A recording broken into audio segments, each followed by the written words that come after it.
E aí galera, Geografia Legal, beleza?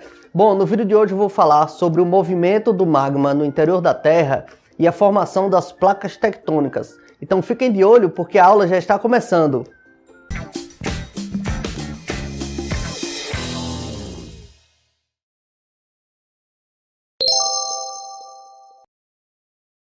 Você já percebeu o que acontece com a água quando a fervemos dentro de um recipiente transparente?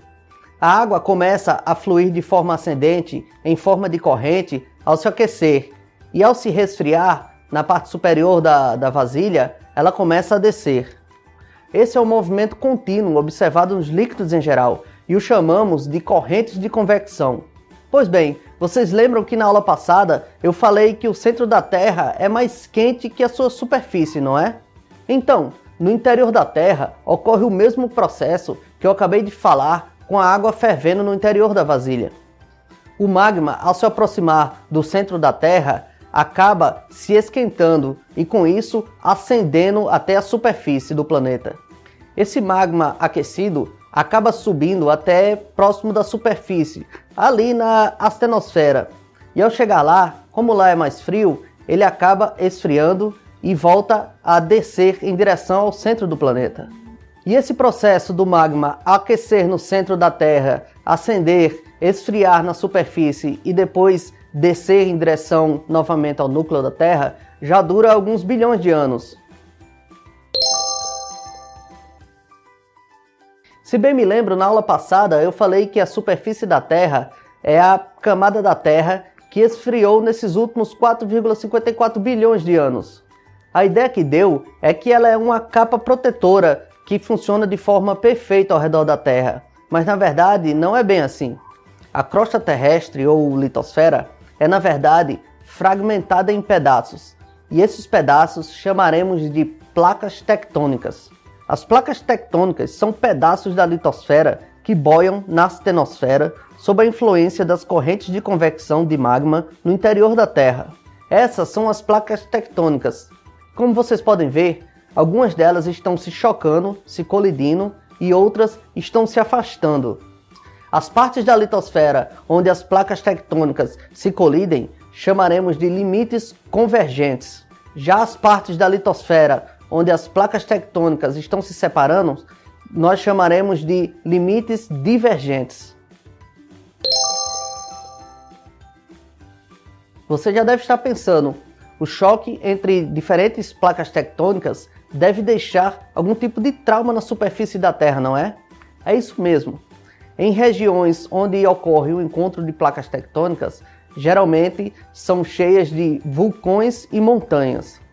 Isso ocorre porque sempre que duas placas tectônicas se colidem, a mais densa sempre é empurrada para baixo e a mais leve sempre é comprimida e deformada. Montanhas são nada mais nada menos que deformações nas placas tectônicas.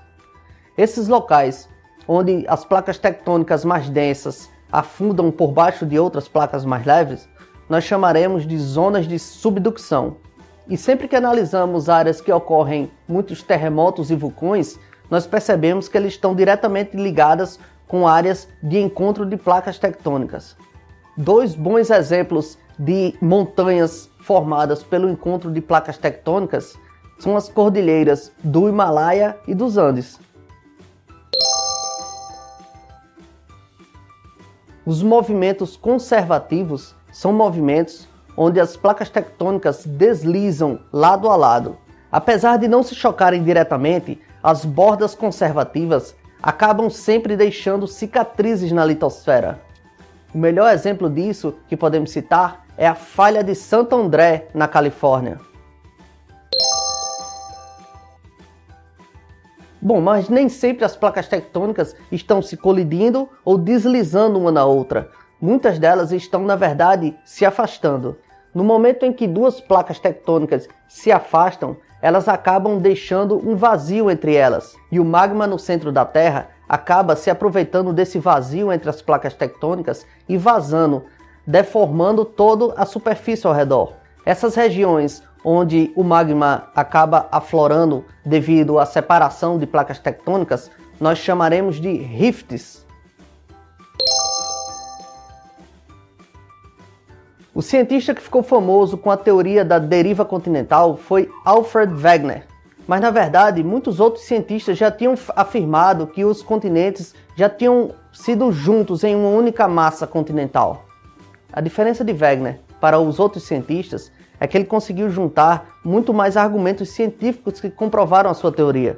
Ele usou argumentos como a similaridade entre o litoral dos continentes, rochas idênticas em continentes diferentes e até mesmo fósseis da mesma espécie localizados em continentes diferentes. Em 1915, existia muito pouca tecnologia naquele momento, mas mesmo assim, Alfred Wegener conseguiu provar, por meio de textos científicos, que todos os continentes já haviam sido parte de um único bloco continental, que ele chamou de Pangeia. E a Pangeia continuou se dividindo, se separando, como conhecemos atualmente, em dois grandes blocos, a Laurásia e a Gondwana. Esse processo de separação continental durou cerca de 250 milhões de anos, desde a Pangeia até o momento em que estamos. Mas na verdade, esse processo ainda não acabou. Ele ainda continua acontecendo graças ao movimento das placas tectônicas. Assim, quando analisamos a nossa sociedade em termos de países e culturas, percebemos que não faz nenhum sentido, não é?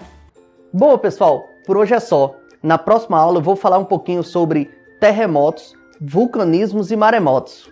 E se vocês gostaram dessa aula, não deixem de curtir e compartilhar no Facebook, marcando um amigo que gosta do assunto.